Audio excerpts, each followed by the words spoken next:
We're going to start with the tragedy in Maui. A lot of questions about what caused the wildfires, why the warning sirens didn't go off. A lot of people are still missing. How's the rescue effort going to identify them? Are the folks on the ground fighting the good fight getting what they need? The man who knows best is the governor, Dr. Josh Green. Gov, thank you for joining us. I know you're exhausted. I know you're busy. I won't take a lot of your time, but I wanted to give you a platform first and foremost to tell people what can they do if they want to help. What do you need? How can we help?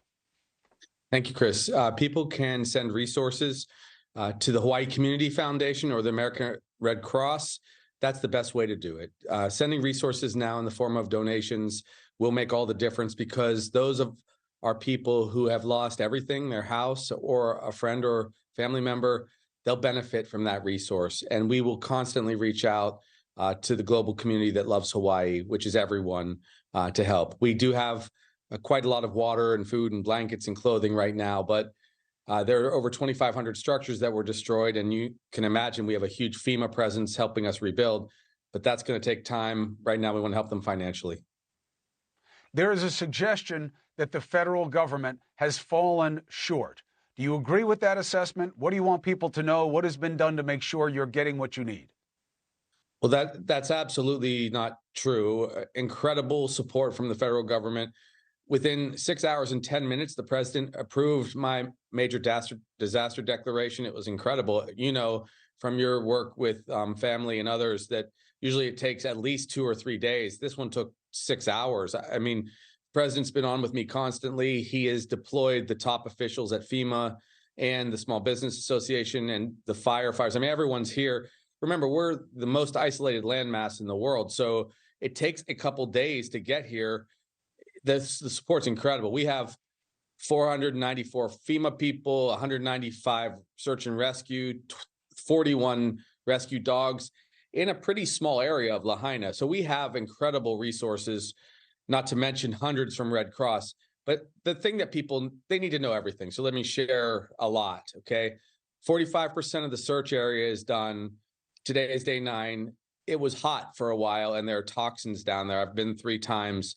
The dogs you see right there, they can only be on the ground for 15 minutes because their feet get too hot and they get exhausted. So that's one catastrophic challenge, to find those who have perished. But quickly, we're getting through that part of the phased recovery. What I think your listeners in the world needs to know is they're wondering things like, why didn't the sirens go off? Is it okay for me to address that with you? Gov, it's your platform. First of all, I heard the preamble, and I don't blame you. I know people say what they want on social media. Nothing about the sirens going off is okay with me. I'm heartsick. I'm an ER doctor. This is the biggest heartbreaking catastrophe we've ever had. Sirens in Hawaii typically are used for tsunamis. That's what they teach us when we come. When I came with the National Health Service Corps to be a doctor on Big Island, and I lived on the ocean, they said if a siren goes off, it's a tsunami, you go up mountain. In this particular case, of course, I'm like everyone. I would want every warning. But what we had was a fire hurricane coming 81 miles per hour across the community at 1,000 degrees Fahrenheit. And in minutes, it engulfed the entirety of that community.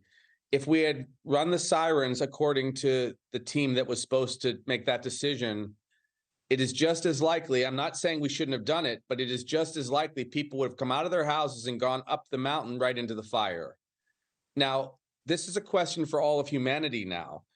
How are we going to deal with a world that has climate change in an extraordinary way, a hurricane which gave us 80-mile per hour winds spreading the fires, surging through an isolated landmass that's dry?